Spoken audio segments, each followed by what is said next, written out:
Welcome to स्वेtlana gallery. मैं स्वेtlana आ गई हूँ आपकी प्रॉब्लम्स को सॉल्व करने। विंटर में हर किसी की प्रॉब्लम होती है क्रैक्ड हील्स। कैसे क्रैक्ड हील को हम ट्रीट कर सकते हैं वही मैं आज सिखाने वाली हूँ आप सभी को। विदाउट वेस्टिंग एनी टाइम चलिए स्टार्ट करते हैं वीडियो। मगर वीडियो स्टार्ट करने से पहले सब्सक्राइब जरूर कर दीजिए मेरे चैनल को। लास्ट तक वीडियो को जरूर देखें। Let's get started. Cracked heels की प्रॉब्लम बहुत सारी कारणों की वजह से हो सकती है। पानी कम खाना, हाइजीन मेंटेन नहीं करना, अपनी पैरों को साफ सफाई ना करना, उससे भी हो सकती है। एक्सेसिव ड्राइनेस से तो होती ही है क्रैक्ड हील्स की प्रॉब्लम। हील को ट्रीट करना बहुत ही लॉन्ग टर्म एक ट्रीटमेंट होता है, जिसको ठीक करने के लिए हमको सबसे पहले करना है क्लींजिंग। हम अपनी हैंड्स को, अपनी चेहरे को, तो हमारी हेयर्स को बहुत अच्छे से क्लीन करते हैं, बहुत ख्याल रखते हैं, मगर जिससे हम चलते हैं, जिसके वजह से हम चल पाते हैं, उसको ही हम नेग्लेक्ट कर जाते हैं। हमको पहले उसको क्लीन करना पड़ेगा, हमारी पैरों को। क्रैक्ड हील्स की प्रॉब्लम या फिर ड्राइनेस की प्रॉब्लम से बचना है तो ड्रिंक इनफ वाटर, फ्रूट्स खाइए, वेजिटेबल्स खाइए। जैसे हम अपनी फेस को रेगुलरली क्लींजिंग, टोनिंग, मॉइस्चराइजिंग करते हैं, ठीक वैसे ही हमारी पैरों को भी क्लीन करना, मॉइस्चराइज करना बहुत ही ज़्यादा इम्पॉर्टेंट है। रेगुलर अपनी फीट्स को क्लीन करें, मॉइस्चराइज करें एंड ड्रिंक इनफ वाटर। मैं बार बार कह रही हूँ, अगर आप अंदर से ठीक नहीं होंगे, हाइड्रेटेड नहीं रहेंगे, तो बाहर से जो कुछ भी कर ले ठीक नहीं हो सकते आपकी स्किन।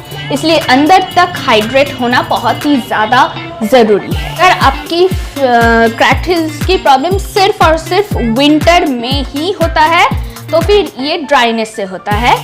अगर आपकी क्रैक्ड हील्स की प्रॉब्लम हर सीजन में होता है तो शायद आपकी बॉडी में कुछ डेफिशिएंसीज है, आपको मेडिकल सपोर्ट लेना चाहिए। देख लेते हैं अब स्टेप बाय स्टेप हमें क्या करना है फॉर ट्रीटिंग क्रैक्ड हील्स। सच कहूँ तो इस वीडियो को बनाने के लिए खासकर मैंने अपनी पैरों की बहुत दिनों से कोई भी मेंटेनेंस नहीं किया है, सिर्फ और सिर्फ आप लोगों के लिए। तो देखते हैं मेरी पैरों की हालत कैसी है एंड आफ्टर ट्रीटमेंट कैसा होता है मेरी पैरों की हालत।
वीडियो हेल्पफुल तो ज़रूर हुआ है। शेयर ज़रूर कर दीजिए अपनी सगी संबंधी एंड फ्रेंड्स के साथ वीडियो को, लाइक ज़रूर कर दीजिए, सब्सक्राइब भी कर दीजिए मेरी चैनल को, बेल आइकन को भी प्रेस कर दीजिए फॉर फ्यूचर नोटिफिकेशन, ताकि मैं जब भी वीडियो अपलोड करूं आपके पास तुरंत नोटिफिकेशन जा सके। कमेंट बॉक्स में मुझे रिव्यू देना मत भूलिए। You can follow me on Instagram and Facebook also. आज की वीडियो यही तक। अगले दिन मैं आऊँगी एक और रेमेडी लेकर, तब तक के लिए वेट करना मेरे लिए। Bye bye.